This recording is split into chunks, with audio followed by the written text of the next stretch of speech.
যৌবনাশ্রম। কবি শ্রাবণী বন্দ্যোপাধ্যায়। হিতেশবাবু কমাস ধরেই কিছু আঁচ করছিলেন। হিতেশবাবু 3 বছর হলো রিটায়ার করেছেন। সরকারি উচ্চ পদে ছিলেন, ভালো অঙ্কের পেনশন পান। স্ত্রী গত হয়েছেন বহুদিন আগে। 2টি ছেলেকে বড় যত্নে মানুষ করেছেন। বাবা মার দুজনের স্নেহ দিয়ে ভালোভাবে লেখাপড়া করে তারা প্রতিষ্ঠিত হলো। তারপর বড় ছেলের বিয়ে দিলেন, একটি নাতিও হলো। হিতেশবাবুর মনে আনন্দ আর ধরে না। এরপরেই ছোট ছেলে নিজের পছন্দের মেয়ে খুঁজে বাবাকে জানালে। তিনি সানন্দে সেই মেয়েকে ঘরে নিয়ে এলেন। রিটায়ারের আগেই বড় ছেলের বিয়ে হয়েছিল, তারপর এলো ছোট বৌমা। হিতেশবাবু এখন নাতিকে নিয়ে বেশ সময় কাটান। সংসারের অনেকটা ব্যয়ভার বহন করেন। একদিন ইজি চেয়ারে বসে সকালে কাগজ পড়ছেন।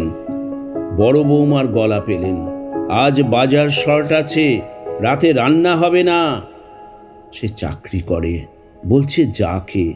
এ বাড়িতে ছেলেদের জন্মের আগে থেকেই কাজের মেয়ে জবা আছে। সে তার ছেলেদের থেকে বেশ কিছুটা বড়। জবা এই মাতৃহারা 2 ছেলেকে দিদির স্নেহে আগলে রেখেছিল। সে বলল, দাদারা কেউ এনে দেবে। বড় বউ বলল, কেন? বাবা তো বসে আছেন, বাজারটা রোজ করলেই পারেন।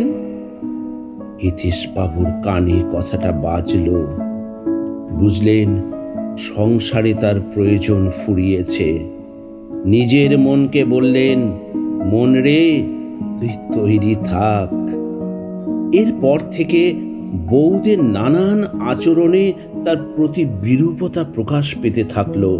একদিন সকালে বড় ছেলে রাগত গলায় বউকে বলছে, আমার শার্টটা লন্ড্রি থেকে আনা হয়নি। বড় বউ বলল, না, জবার সময় হয়নি। বড় ছেলে বলল, বাবা একটু আনতে পারতো না? সারাদিন তো বসেই থাকে। হিতেশবাবুর কানে গেল কথাটা। ভাবলেন, যুগ ধর্ম।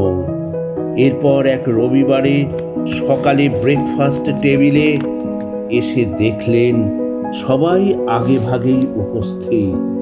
জবা প্লেটে গরম লুচি, আলুর ছেঁচকি আর সন্দেশ পরিবেশন করছে। বড় ছেলে বলল, বাবা, একটা কথা ছিল। হিতেশবাবু বুঝলেন এরা সকলে কিছু প্ল্যান করেছে। বললেন, বল। বড় ছেলে বলল, জানো বাবা, কাল অফিসের কাজে টাকি গিয়েছিলাম। ওখানকার দর্শনীয় জায়গা দেখলাম। নদীর ধারে স্বাস্থ্যকর পরিবেশে একটা সুন্দর বৃদ্ধাশ্রম চালু হয়েছে। দেখেই ভাবলাম তুমি ওখানে মনোরম পরিবেশে শেষ জীবনটা থাকতে পারো। আমরা যাব, আসবো। কিরে ভাই, কি বলিস? ছোট ছেলে বলল, বেশ ভালোই হবে। হিতেশবাবু হেসে বললেন, সবই তো শুনলাম, কিন্তু বাবারা, আমার একটা প্রস্তাব আছে। তোমরা বরং একটা জুৎসই যৌবনাশ্রমের খোঁজ করে সেখানে গিয়ে থাকো না কেন? বাড়িটাও আমার, পেনশনও পাই। জবা আমাকে নিয়ে বাপ বেটিতে ভালোই থাকবো।